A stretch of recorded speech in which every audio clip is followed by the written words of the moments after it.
Les douleurs pelviennes chroniques, c'est des douleurs qui touchent le pelvis, aussi bien des hommes que des femmes, et qui vont durer plus de 6 mois, dont on n'a pas encore identifié forcément la cause.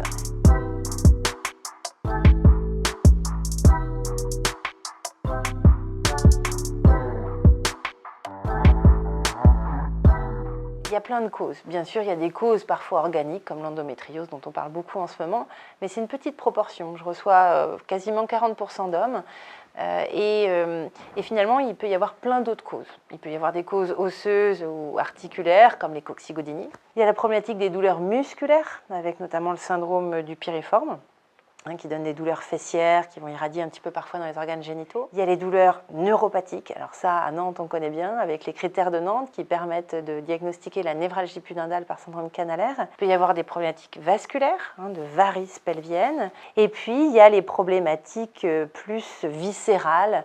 Bien sûr, on le disait avec la problématique de l'endométriose, mais il peut y avoir des problèmes d'intestin ou des problèmes de vessie. Et puis parfois, il n'y a rien de tout ça, et pourtant il y a des douleurs. Et là, c'est aussi là où le travail d'algologue rentre en marche, en cause. Il y a l'identification de la sensibilisation à la douleur. Déjà, la sensibilisation à la douleur, c'est un mécanisme qui peut être tout à fait central et intervenir sur l'ensemble du corps.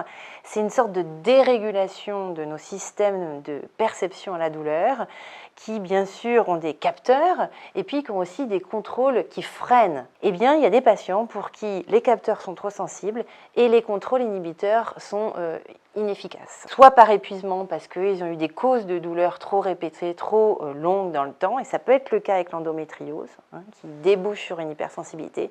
Et puis parfois on ne retrouve pas la cause et il y a la piste peut-être d'une prédisposition génétique.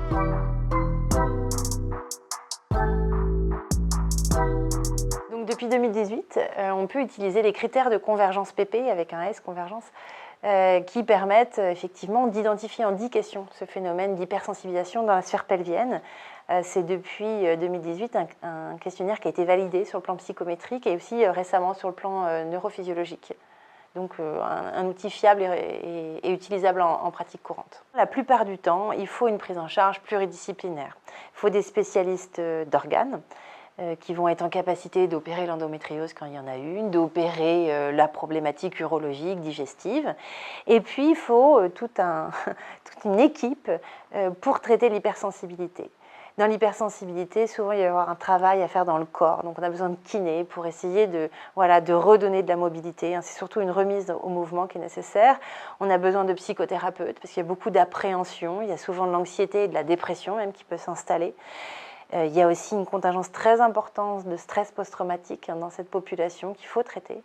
Et puis bien sûr, il y a besoin aussi de l'algologue pour les traitements médicamenteux spécifiques, car il en existe, et puis les approches non médicamenteuses comme les stimulations électriques, les stimulations magnétiques et tant d'autres. Donc pour faciliter cette prise en charge pluridisciplinaire et éviter la multiplication des rendez-vous, on a créé assez récemment à Nantes, au CHU, des hôpitaux de jour, alors dédiés aux douleurs gynécologiques et à l'endométriose, d'autres dédiés aux douleurs plus urologiques, d'autres encore liés aux problèmes neuropathiques, notamment la névralgie pudendale et clunéale.